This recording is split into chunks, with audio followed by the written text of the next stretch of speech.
Alô Brasília, alô Brasil, aqui é o jornalista Walter Brito. São 7h30 da manhã, o momento em que começamos o programa TV Parlamento, Conjuntura Política.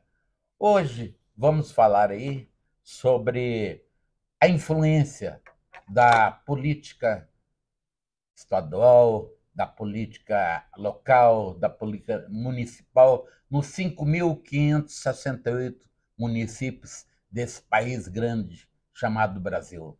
Vamos falar, naturalmente, sobre os 27 estados da federação, são 26 estados e o Distrito Federal, e o governo federal e a influência é, desses estados, do poder público, da questão jurídica, né, do Congresso Nacional, na vida de cada brasileiro, de cada brasileira, e, naturalmente, falando sobre as questões fundamentais, por exemplo, a saúde das pessoas e também a saúde das empresas, especialmente as empresas pequenas e médias.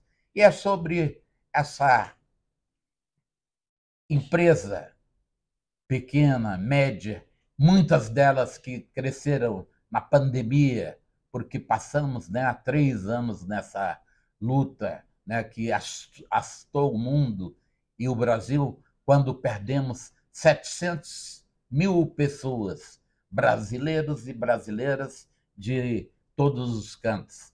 É com esse fundamento que nós vamos entrevistar hoje Rafael Mingui, proprietário da empresa Açaí Mochi.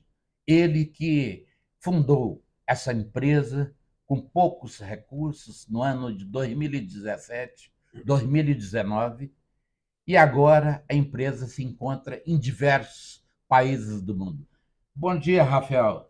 Bom dia, Walter. Bom dia à nossa convidada também, a jornalista Alessandra, que está fazendo parte aqui deste primeiro programa, que muito nos orgulha de poder ter sido convidado a participar e estar envolvido diretamente por acreditarmos na importância que é a questão do parlamento brasileiro, do Congresso Nacional, do Executivo, do Judiciário, nas empresas, e não só nas empresas, o papel da questão da diversidade de pensamentos e opiniões necessários para que a gente possa, Walter, realmente tocar a empresa adiante. Então, eu te agradeço a poder participar. Vamos estar aqui hoje, inclusive, podendo experimentar o Açaí Motion e você conduzindo da melhor forma junto com a Alessandra. Estamos aqui à disposição para poder responder as suas perguntas neste programa áureo que inicia aí uma nova jornada junto a um novo governo. Obrigado, Rafael.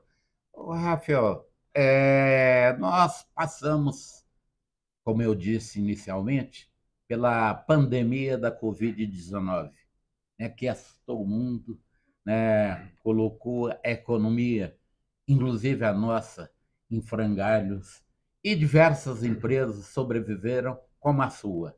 Eu gostaria de te perguntar, qual é o segredo de sobreviver num momento de crise como esse?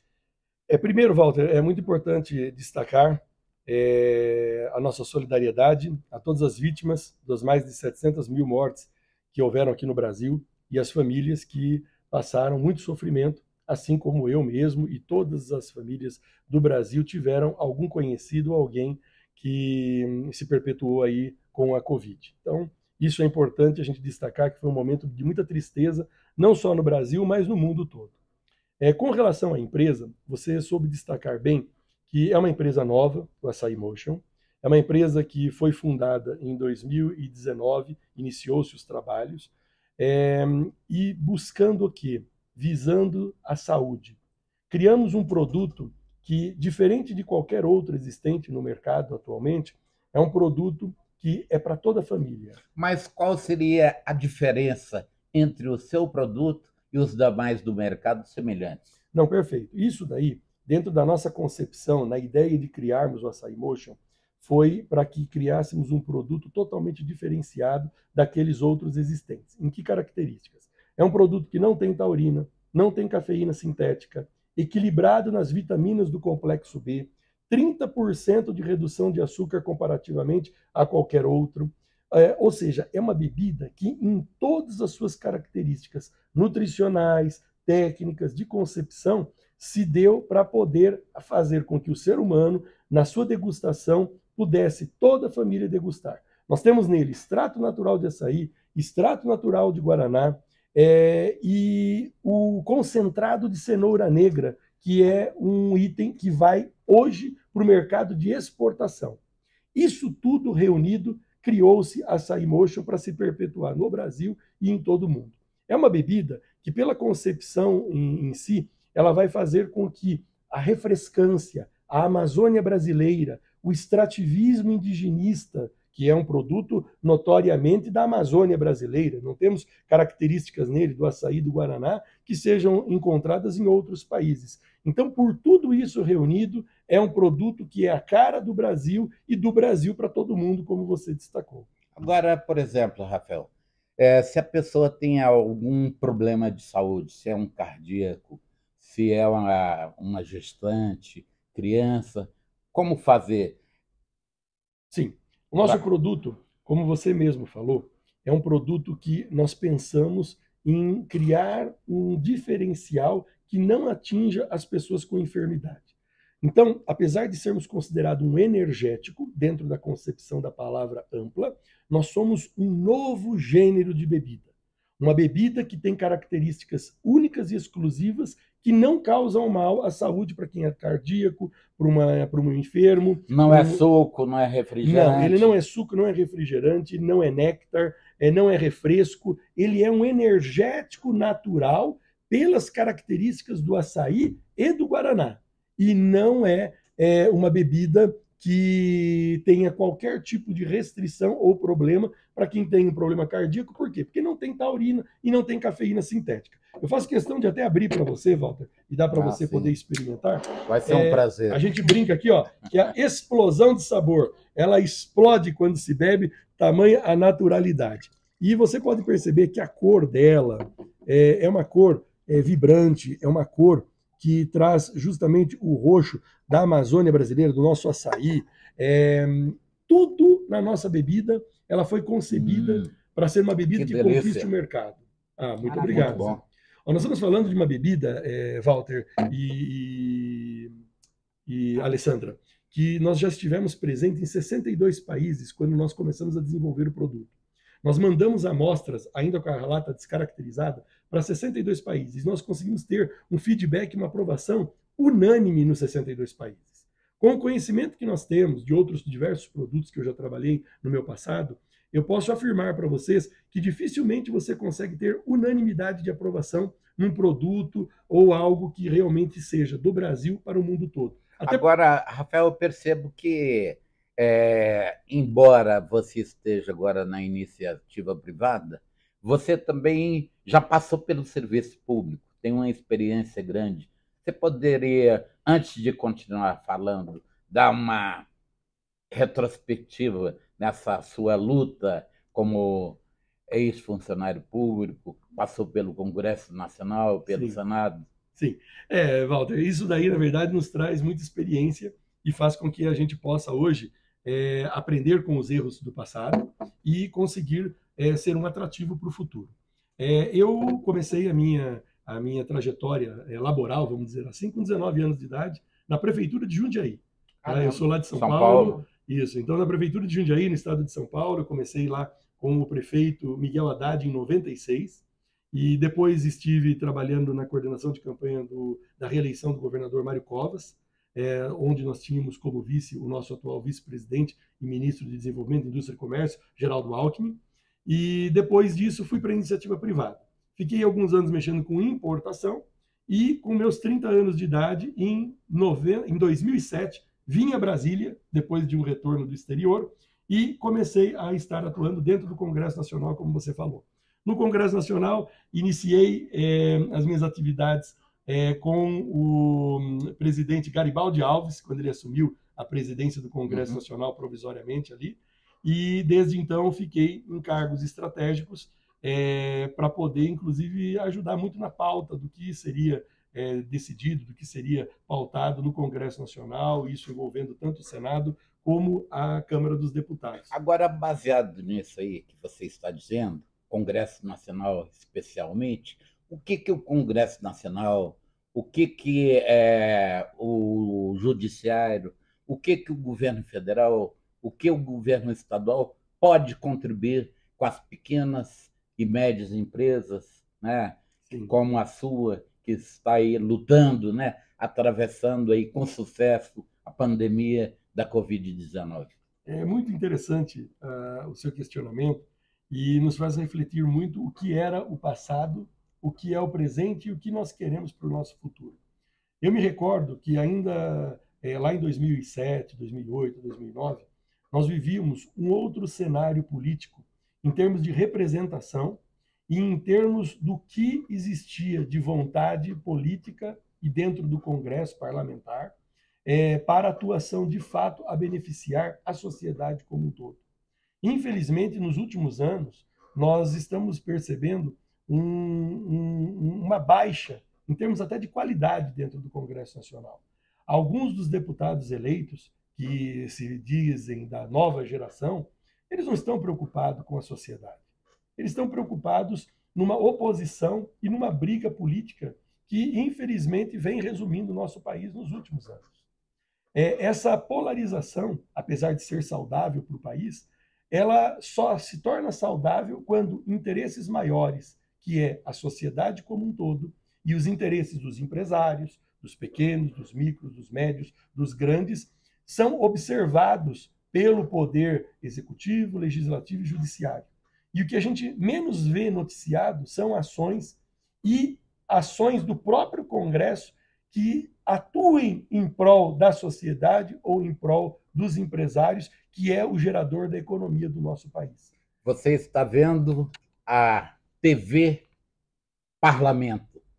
É importante lembrar, Rafael, que nós estamos aqui com nossa convidada especial, Alessandra, veio lá do Maranhão, jornalista competente, trabalhou na Globo, trabalhou também no SBT, é escritora e foi primeira-dama de um importante município do Maranhão.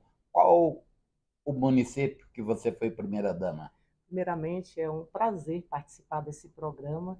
Brasília hoje acordou, né, amanheceu diferente com esse programa maravilhoso que o município, o estado, o Brasil, o mundo só tem a ganhar. Meus parabéns, eu gostaria de parabenizar você, um renomado jornalista, já muito conhecido aqui no nosso país, Walter Brito, um empresário que estou aqui fascinada, né, pela explanação dele a respeito desse produto genuinamente brasileiro com sabor natureza, né? Da região amazônica, que é o açaí, que é uma paixão nacional. Sim.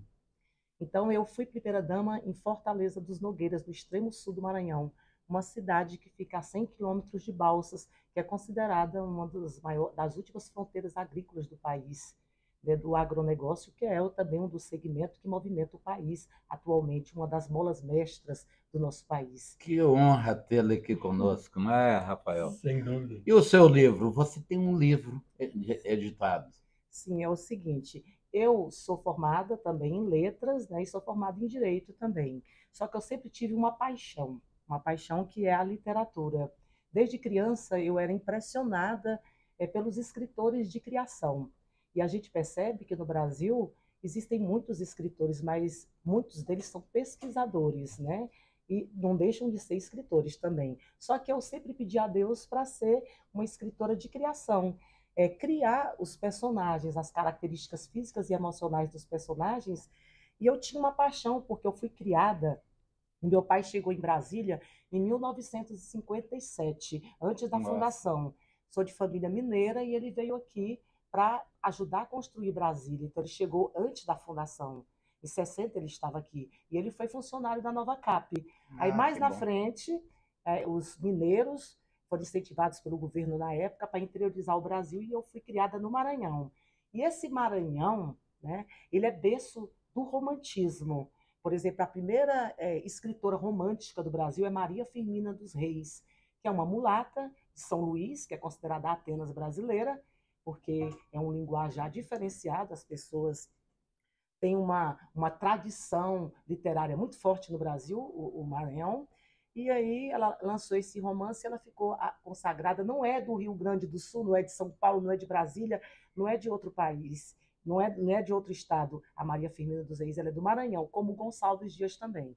Aí eu tinha vontade de ser romancista nesse estado onde tem grandes escritores românticos. E lancei... Alessandra, agora, te cortando um Sim, pouquinho, eu gostaria de falar um pouco sobre, novamente, a bebida, sim, que eu lembrei agora sim, que o Maranhão tem uma bebida fantástica, que é o Guaraná Jesus, e Jesus. também o arroz de cuchá. Fale um pouquinho sobre isso. Não, o que eu acho é o seguinte, que no Brasil, esse país, né, esse país onde, por exemplo, o que que movimenta o mundo? O turismo. As pessoas têm a necessidade de conhecer o jeito de ser e de viver das pessoas, o que as pessoas comem, como as pessoas andam, como as pessoas se vestem, as culturas. E nós temos o privilégio e a honra de ter nascido num país das maravilhas, porque o Brasil é o país das maravilhas em todos os sentidos e dos produtos também.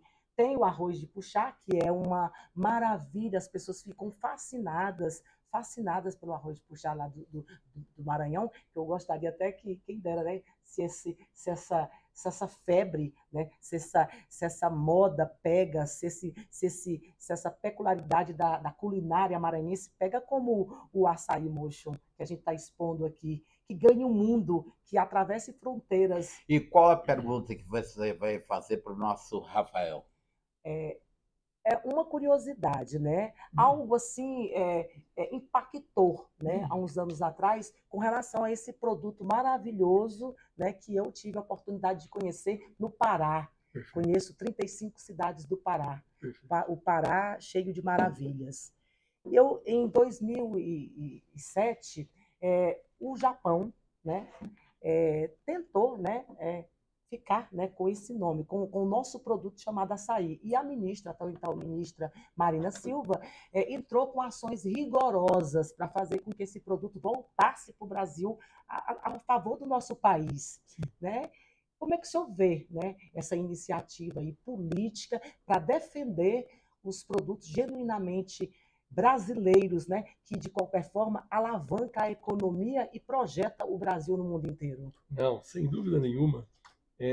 Sem dúvida nenhuma, essas ações que a gente percebe que são adotadas aí sim pelo governo federal em defesa de uma fruta que é tipicamente e exclusivamente do Brasil é fundamental. Ações como essa, que nós estamos aí remetendo ao que eu falei do passado, em 2007, quando a então ministra e atual ministra do Meio Ambiente começou a defender determinadas características do produto brasileiro no mundo, acaba sendo a demonstração da necessidade de ações políticas muito mais efetivas em prol da nossa economia, em prol dos empresários, em prol da própria natureza que é inerente ao nosso país, que é continental.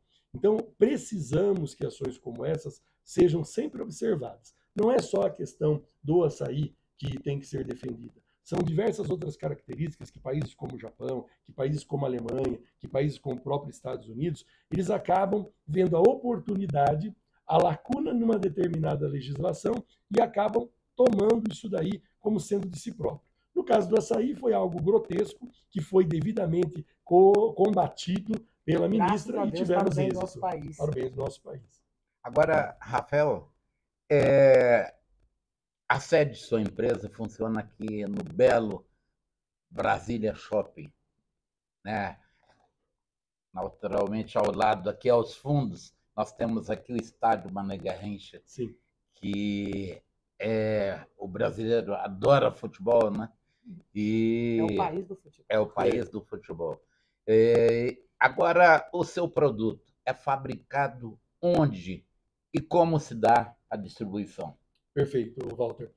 O nosso açaí motion, ele obviamente, o açaí e o guaraná vêm da nossa floresta amazônica, obrigatoriamente vem de lá, mas para mantermos a padronização, garantia de fornecimento, estabilidade do produto e fazer com que o que você consome hoje seja daqui 6 meses, daqui 1 ano, daqui 10 anos, tanto no Brasil como no exterior, todo o processamento deste açaí e deste guaraná da floresta amazônica é feito em indústrias multinacionais que ficam sediadas no estado de São Paulo, pela questão de tecnologia, logística e diversas outras características.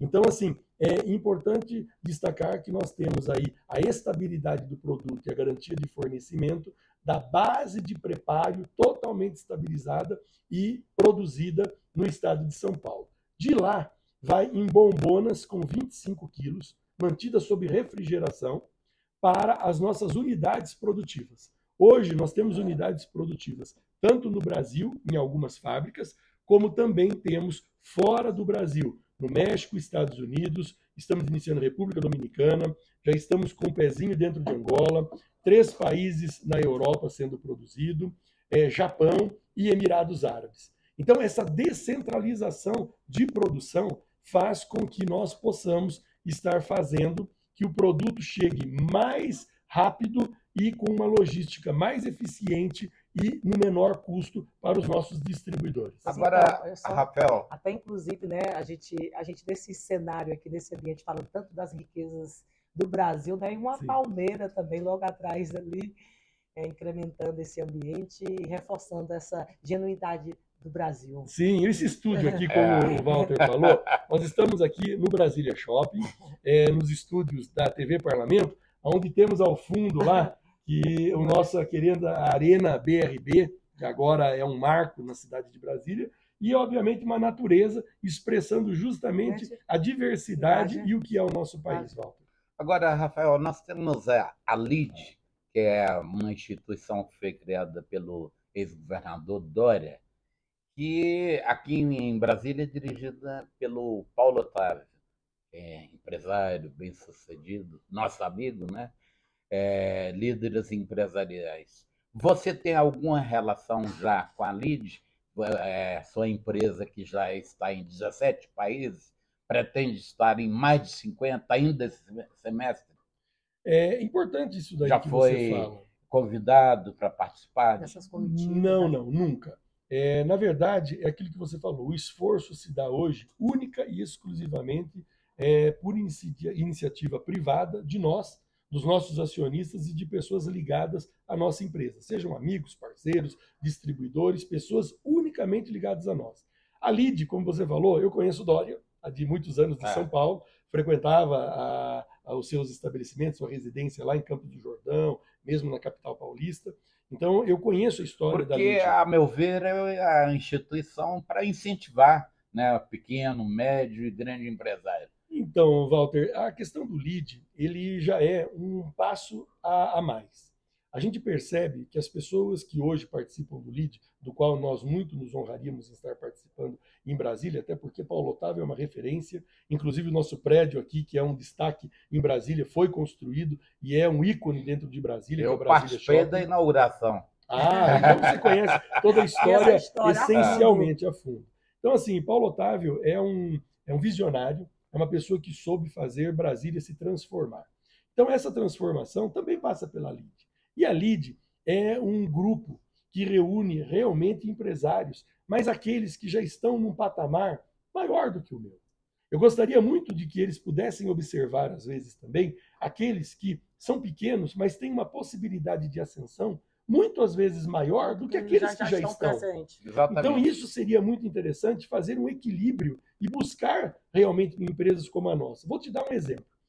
No mês passado, ou alguns dias atrás, eu me recordo de um encontro que teve do LID no Royal Tulip, que também é um empreendimento do Paulo Otávio, e teve um encontro do LID, teve o presidente da Apex, Jorge Viana, tivemos aí o Paco Brito, que é o secretário de Relações Internacionais do GDF, reunidos para poder falar com os empresários brasilienses que são exportadores, que estão presentes no mundo, que estão expandindo suas empresas e a importância da internacionalização de algumas empresas de Brasília no mundo.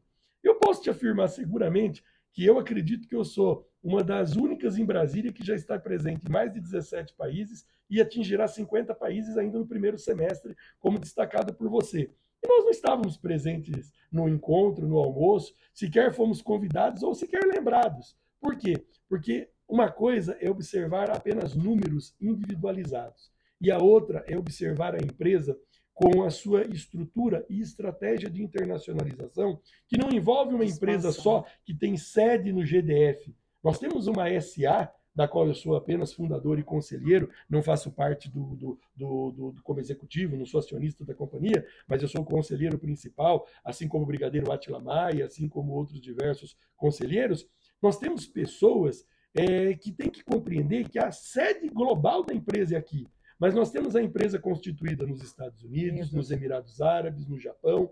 Nós temos a empresa constituída no estado de São Paulo, em Minas Gerais, e todas elas são operações individualizadas.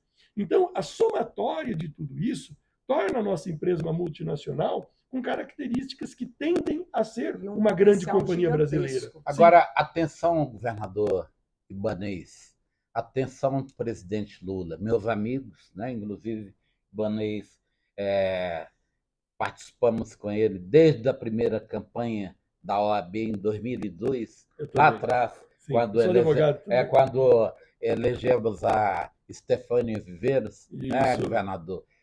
O presidente Lula, que eu estive no mês de janeiro com ele lá no sepultamento do Rei Pelé, com o qual trabalhei um determinado tempo como assessor de imprensa.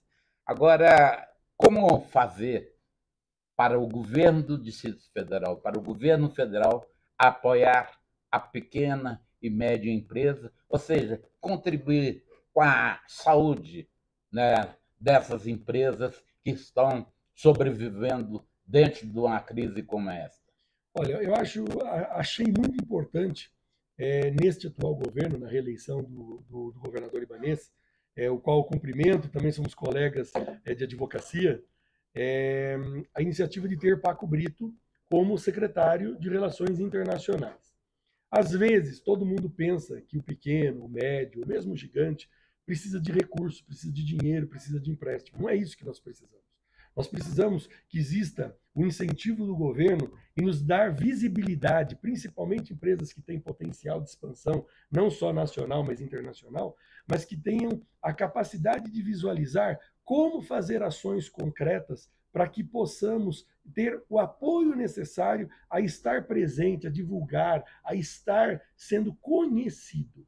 Um produto como o nosso, Walter e Alessandra, eu posso afirmar para vocês, se as pessoas experimentarem, tiverem acesso à experimentação, não tem quem vai beber uma bebida austríaca, não tem quem vai beber uma bebida americana. Agora, ela pode ser misturada, por exemplo, com o gin, com a cachaça brasileira, com a vodka. Pode. Como é que é? Uma coisa que a gente fala para todo mundo. Você pega, por exemplo, as características que estão escritas na lata,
dos partidos políticos, das ideologias políticas, existe algo bem maior do que nossos interesses pessoais, mas o interesse do povo.